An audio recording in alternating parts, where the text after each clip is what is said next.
So CoreLogic's Case-Shiller study just came out for the December data, and Phoenix, Arizona was at the top of the list for the biggest decliners. So that's actually not really good news.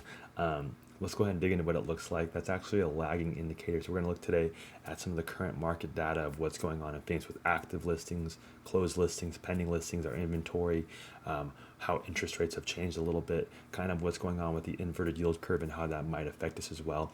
And if this is your first time on the channel, my name's Andy Briggs. I'm a real estate agent out here in Phoenix, Arizona.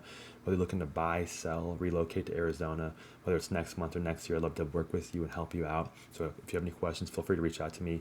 My information is down below. If you guys could like the video and maybe throw a comment down there below as well, it really helps us get out to more people. And if you guys want more information like this, feel free to subscribe to the channel, and let's go and hop into it. All right.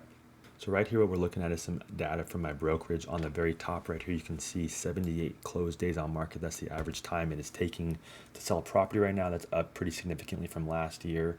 It's up about a day or so from last month, and it's actually down a day from last week. So about 3 months, 2.5 months actually or so to sell a property right now. We have about 3.12 months of supply. That's actually dropped pretty significantly. So obviously in the last month and a half, you might have seen that interest rates for mortgages have went down to closer to 6% for a while. Recently, they've kind of ticked back up towards 7%. But we saw a pretty big activity in the buying in the last month and a half. So our inventory actually dropped from over 4 months down to 3 months now. So with that being said, you got about a 32% absorption rate right there. Average list price in Phoenix, Arizona right now is $756,000. Average sale price being at $525,000. And then the last one's pretty important right there. It's a 97.35% list price to sale price retention. What that means is sellers are getting 97.35% of what the list price was. This was actually down in the 96% a couple weeks ago. So that's actually working its way back up, meaning that sellers are getting closer towards their asking price, and they might be giving away less in concessions like that, right? So currently we have 15,860 active listings on the market. Right below that, you can see majority of that's actually non-distressed, right? So we haven't really seen too much foreclosure action or too much distressed properties in Arizona yet. That could change obviously with the looming recession or whatever may be happening. Currently we have 4,200 pending units right now. And on the closed side, you can see over here 4,100 closed units for the month of February, right? So this data just finished. Obviously, the month just ended. Last month in January for 2023, we had 4,300 closed units in January, which was a reduction of 15% from December. And then that's actually down 40% or so from a year ago in January, right? So February was actually even slower than January was. You can see down here on the right side of the bottom over here, we got our $0 to $500,000 inventory. That's making up 56% of the market right now. That's actually a little bit of a decrease. You got 31% of the inventory being in the $500,000 to $1 million range. And then we have the $1 million plus range over here being at 13% of the inventory, which is actually a pretty big amount right now. It's actually ticked up a little bit. So we actually lost some inventory in the under $500,000, and that inventory went over to the over $500,000. So some pretty expensive properties coming into the market. I recently saw there's a build in Paradise Valley with the price tag of $75 million on it. So I think that's going to be the most expensive property ever listed in Arizona. On the back end right here, I got a little bit of a deeper data sheet for you guys if you want to see this. So right now, we would like to see around 2,400 active listings. I'm sorry, new listings. We'd like to see 2,400 new listings coming in. We're still pretty low on that. It was low last week. It was low last month. It was low last year. So we need to get more listings coming into the market, right? That's one of the big things. Obviously, people don't want to sell because if they sell, they're going to have to get a higher interest rate. So a lot of people are sitting tight and not selling, and that's kind of starting to contract our current inventory. So we can see here, same week last year was below 2,000. Same week in 2021 was below 2,000. So we need to get the new listings up. Current active listings 15,860. A couple weeks ago, we were at 16,205. So we had a little bit of a pullback on our current inventory. Like I said, that's probably because of those lower interest rates. So same week last year, we had only 5,500 active listings. It was even lower in 2021 right there. And then in December of 2022, so just a few months ago, we were closer to that 20,000 active listings mark. So Couple things down here. Pendings are at 42.50 right now, a little bit of an uptick from last couple weeks ago. And then we'd like to see the pendings more so closer to 5,500 or so. Like last year, we were around that 5,200. 2021, we had 6,200 closing units right there, or pending units. I'm sorry. Get these off of there real quick. Right here, 4,100 closed units in February. Last year we closed 5,800 in February, so a little bit of a slowdown from last year. It's actually a 30% slowdown from last year, pretty significant. You can see over here in December of 2022 we closed 5,100, and then January we closed 4,300. So that's a 44% slowdown in December, and then that's a 40% slowdown in January. So we've been significantly slowing down towards the end of last year and these first few months of this year. A little bit of good news down here, though. If we had the supply drop closer towards, 2.5 to 3 months is kind of that number that we like to see there. It was as high as 4.16%. I'm sorry, 4.16 months a couple weeks ago.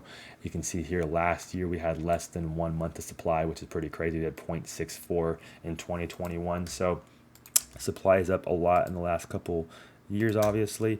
That is good news. But right here, we had some other good news that the prices are actually up, right? So that, like I said, the sellers are getting a little bit closer towards their actual list price. The average sale price went from 507 last week up to 525 this week. So a little bit of good news on that side right there. And then I talked about that list price down there on the bottom down as well. So with that being said, let's go ahead and hop in. There's a lot more data on here. I don't want to spend too much time on this right now, but that whole Case-Shiller data that came out put in Arizona at the top of the declining cities, right? So we'll scroll down here. You can see, so Phoenix lost 1.9%. That's now the second month in a row that they're at the top of the list. Some of the other big cities, Las Vegas, San Francisco, Seattle, Denver, some of the cities that have been the quickest and the highest, best appreciators, starting to have some decreases here. So San Francisco through December is down 16% from the May high or whatever it was. And then Phoenix is down here at 9.4%. So a couple weeks ago I did this data and it looked like Phoenix was actually down closer to 13, maybe 13.5, 14%. So I think that this data is a couple months behind, obviously. So we're probably closer to that 12 or 13% still. Maybe the last couple weeks has kind of helped, a little bit, but we're still down pretty significantly right now. You can scroll down here and you can see that although we are down from the highs of last year, we're still relatively high compared to where prices were just a few years ago. So I mean, that's not a great news that Phoenix is on the top of that one, but it's kind of expected with what's going on right now. The actual mortgage rates is right now, they're closer to 7%. It looks like the average rate right now is 6.94%. Looks like we peaked out here at 7.3% back in October, and then it was 7.29% there in November. So there's been a lot of stuff going on in the stock market. We have like inverted yield curves right now. So right now this is ticker TNX. This is for the 10-year treasury. We can see here that was the October date right there, and then November 5th through here. We had a pretty big pullback on those rates down towards 3.4% on the 10-year. So that caused mortgage rates to come down towards the 6%. We had a pretty big increase in buying volume and stuff, and then now the 10 years back up at 4%. Mortgage rates are back up towards 7%, and I think we're starting to see another slowdown. So there was a recent data piece that came out saying that mortgage demand has fallen by 40%. It's actually at the lowest it's been since 1995, so that's not really good news right there either. If we look into here, we can see that this is your yields, right? So if say you're putting money into a 1-year bond or a yield, typically you'd get a higher return if you were going to put it in for a longer amount of time. That's a typical yield curve, is the longer you put your money in for, the higher rate of return you're going to get, right? So recently, since October, we've been in an inverted yield curve, which means that if you put your money in for 1 year, you're going to get a higher return than if you put it in for 5 years, which is actually typically not a good thing. It kind of precedes most of the recessions that we've had. Not saying that we are in one or that we're going into one. It's just there's a lot of things going on, right? Technically speaking, we had 2 quarters of contracting GDP last year. Then they said that that's not actually a recession. So who knows what's actually going to happen. But you can see right here, this highlighted one is going to be the 10-year treasury. And then we'll go over to right here, and 4.81% is going to be the 2-year treasury. So some people use the 2-year being higher than the 10-year, and some people use the 3-month. So there's different ways to measure it. Essentially, either way you measure it right now, we're in an inverted yield curve, which is typically precedes a recession. So a lot of people have talked about an economic slowdown. We've seen a lot of big tech layoffs. We've seen a lot of big banks starting to lay people off as well.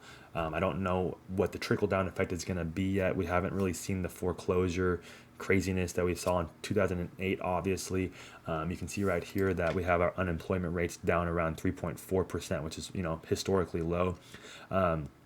So this is good news. It looks like the economy is being kind of resilient, but we don't really know what the longer term effects of all this, inflation and stuff like that going on as well. So just a little bit of an update for you guys. If you're looking to buy a property in the next, couple months or maybe in the next year, this obviously is the biggest price reduction we've seen in the last, handful of years. So it's going to be hard to time the bottom. It's going to be hard to exactly time something where it's the best time to buy it or whatever it was. So looking at this data kind of weekly or pretty often, it's going to keep you more updated on what's going on, what you're able to afford, how that's going to be changing depending on the rates and depending on prices and stuff like that. So if you guys have any questions, feel free to reach out to me. Like I said, if you're looking to start that journey of looking next month or next year, whatever it is, maybe you're looking to relocate to Phoenix and you're looking to find out what's the best areas or what's, the better school areas and stuff like that. I'd love to talk with you guys. Like I said, my name's Andy Briggs. Feel free to reach out to me. If you guys could like the video, help it get out to more people as well. Subscribe to the channel for more information like this. I'm going to be doing some home tours and some walkthroughs and stuff like that, kind of showing you different communities around Phoenix as well. So stick around for that kind of stuff. You guys have a wonderful evening, and we'll catch you on the next one. All right. Peace.